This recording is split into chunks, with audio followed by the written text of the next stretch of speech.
The man who would be king, Donald Trump, posted on Truth Social a little over an hour ago, "He who saves his country does not violate any law." Let us think about that just for a moment, how somebody whose job it is, as an elected representative, is to serve the people, who has taken it upon himself to deconstruct the administrative state in a couple of ways. One, by employing some of the most unqualified individuals to head institutions and departments, people who are loyal to him, but not necessarily to the Constitution, people who will do whatever he says, whenever he says it. And we've seen that with Pam Bondi in the last couple of days too, who has effectively pledged her allegiance to Donald Trump and claims that people like Mayor Eric Adams of New York can just have their charges dropped, supposedly in return for finding immigrants to root out of the city. This is authoritarianism personified, and we have warned, those of us in independent media have been talking about Project 2025 for years. This is not a new thing. The corporate and mainstream media took their sweet merry time to wake up about it, and when they did, arguably it was too late. The third, broadly, line of work is what is deconstruction of the administrative state. And if you... The state is being deconstructed as we speak, with Elon Musk and his young band of hackers hacking into government systems, social security and tax payments, and basically gathering data. We have to ask ourselves, where will this end and how will it end? And as I see it, the biggest problem is that Donald Trump and Elon Musk and the people that are actually running the show, the Peter Thiels and the kind of MAGA Supreme Court, they will never relinquish power. This is what they've been planning for decades. Now that they have achieved this through various means, voter suppression and disinformation, just to name but two, they know how to play the system, and they will never relinquish power. And if we even have midterms, and just think about the kinds of excuses that Trump could come up with that will prevent midterms from being held. And my greater concern is that if he was to hold midterm elections, that he would win, that Republicans would win, that they might even see gains. You see, what we have to remember is that people like you and I, and you for watching this video, are somebody who is plugged in, who is seeking out information to be educated about what is happening in America. But most people are not like you and I. Most people are just doing their thing, living in their bubble. And that's not a criticism. But a lot of people don't engage with politics. They say, oh, it's got nothing to do with me. Or they say, what difference is my vote going to make? And so they just get on with their lives, working too hard for too little money. And they haven't yet equated the fact that working too hard for too little money is directly connected to politics.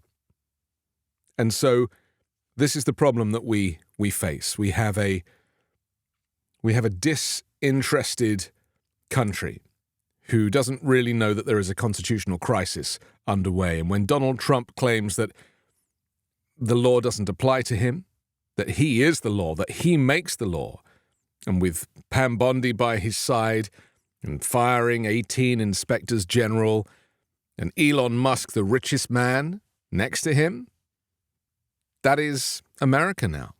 It just is. And we've talked often about the power vacuum on the opposite side, how the Democrats are struggling to even know how to counter this insanity.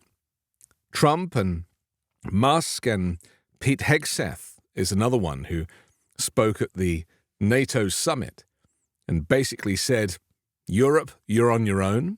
You don't have us supporting you anymore. And then admitted that the US is basically siding with Russia over the war in Ukraine, and that territory will have to be given over to Russia, and that's how the war will end. Europe said, well, no negotiations without us. We are central to this. Trump, Hegseth, no.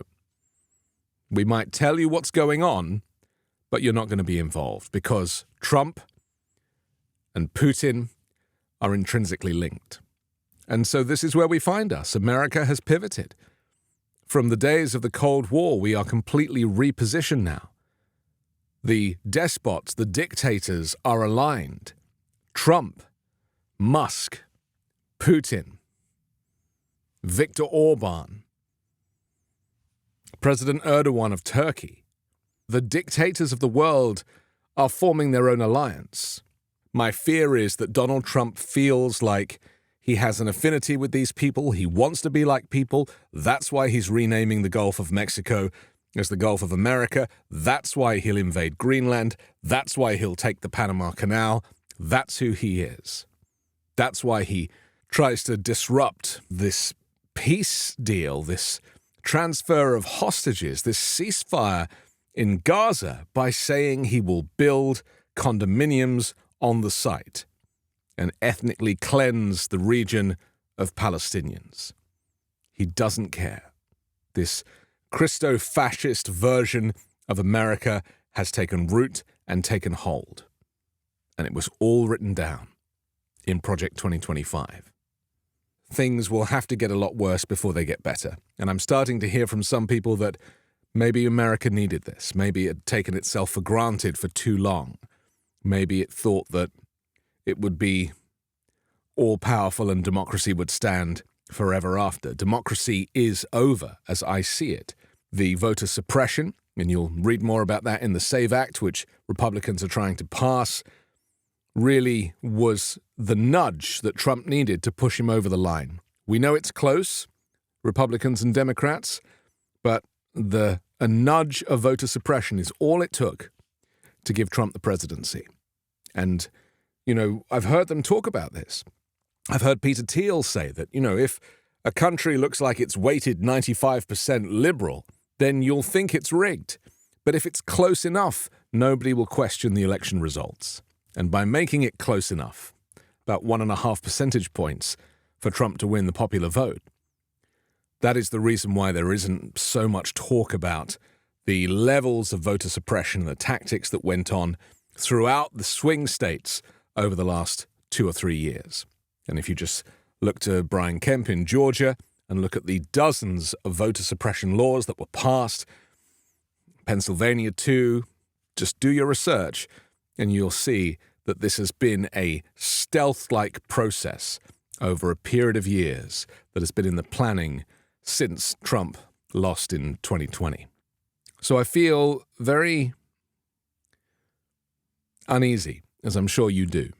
But I want to say that we are here for each other and that there is a huge movement of pro-democracy, independent journalists and commentators, as well as some rather brilliant politicians. Jamie Raskin, for example, who knows the law, Mark Elias, who is pushing forward with litigation on a major scale. And every time these legal cases are brought before the courts, Donald Trump loses because he is breaking the law, because his executive orders are illegal. And whilst he doesn't seem to care about it because he has the protection of the Supreme Court and the Attorney General, ultimately the oversight of the courts takes legal precedent in this country. So despite his efforts and his appeals and his complaints, eventually he'll get the message that every piece of legislation he seems to be bringing forward is illegal, and it might deter him somewhat. I also think that the voices of European leaders criticizing him and distrusting him and going public with their views about him might skew things as well. I mean, it could push him further towards Putin and Russia, but it could also seek to slow down this assault on democracy. I'm Anthony Davis. You can find me on the 5 Minute News YouTube channel and podcast, on Wednesdays co-hosting Uncovered, and on Sunday on The Weekend Show with Midas Touch.